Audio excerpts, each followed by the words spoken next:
Hey everyone, welcome to Flexify 2, your Job Search Evolve podcast. I'm Trina, and today we're diving into what I call the quiet connector. Networking strategies specifically designed for introverts, including me, navigating an extroverted professional world. If the word networking makes you want to hide under a blanket, you're definitely not alone. I'm an introvert who's built a career that depends on connections, and I spent years avoiding events and dreading small talk. But here's what I've learned. Networking doesn't have to look like an extrovert's game. There's a secret networking advantage that introverts have, or at least I think. So let's take the time to reframe networking entirely. It's not about collecting business cards or dominating cocktail party conversations. It's about building mutually beneficial relationships, something introverts naturally excel at. As introverts, we have powerful networking advantages. We listen deeply rather than waiting to speak. We form fewer but deeper connections. We remember to think before we speak, leading to more meaningful interactions. And we remember details about people we meet. Research shows these qualities create stronger professional relationships. While extroverts might meet 20 people at an event, introverts connect meaningfully with 3. And those 3 are more likely to remember us and respond when we reach out. Your introversion isn't a networking barrier, it's your secret weapon. If there's one area where introverts dominate in networking, it's preparation. I use a simple networking preparation mental template before every event. 3 industry topics I'm comfortable discussing, 5 questions I can ask others about their work, 2 current projects I can share if asked, and 1 clear goal for the event. This kind of framework reduces anxiety and keeps people focused. Then I begin to think about an authentic introduction, not an elevator pitch. Something like, I help introverted professionals build careers without pretending to be extroverts. I host this podcast and work with companies where quieter employees can thrive.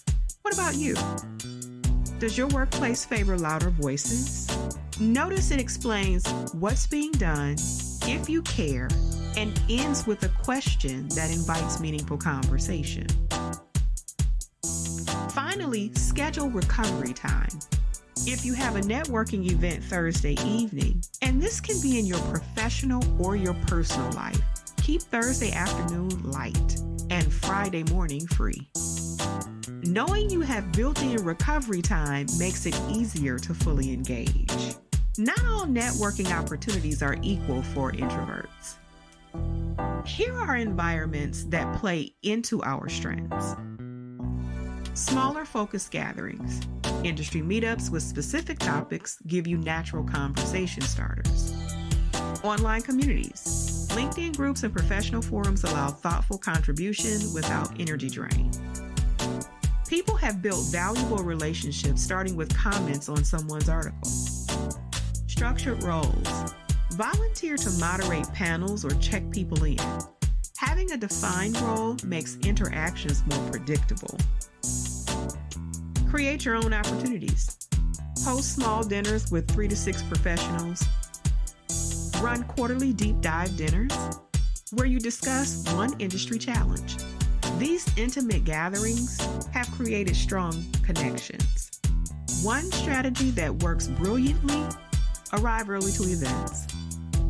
Walking into a room full of ongoing conversations is totally overwhelming.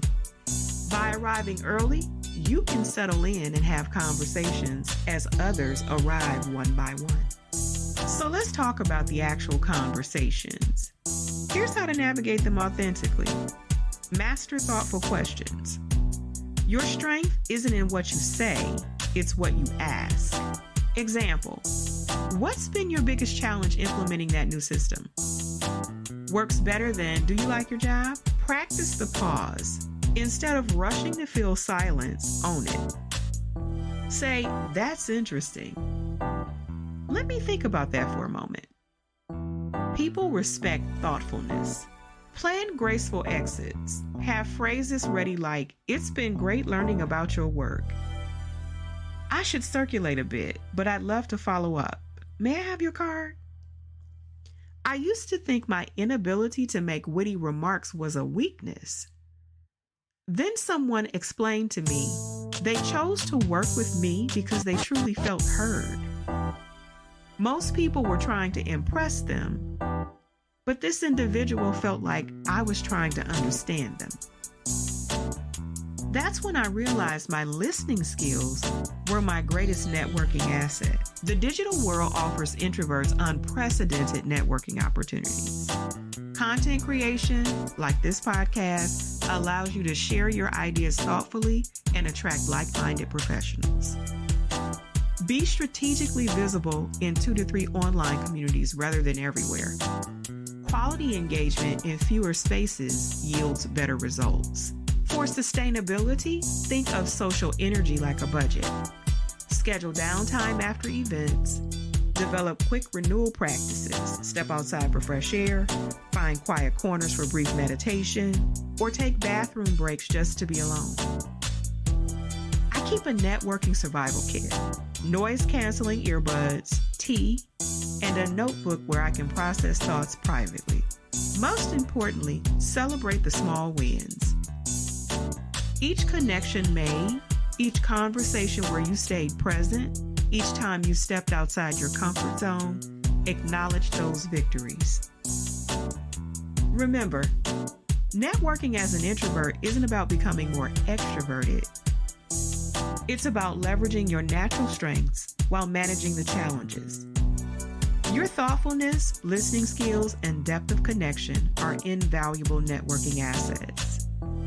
The goal isn't to work every room. It's to create meaningful professional relationships. Speaking of professional relationships and career growth, if you're preparing for interviews or want to stand out in professional conversations, check out my ebook, The Top 100 Interview Questions. Ask Better, Shine Brighter. Available on Etsy. The link is in my podcast notes. It's packed with strategies to help you showcase your unique strengths. Especially as an introvert navigating the interview process, it will help you get down to the bottom of what's really going on in that company's culture that you're interviewing with. Next week, we'll discuss advocating for yourself at work without draining your energy. Until then, embrace your quiet power.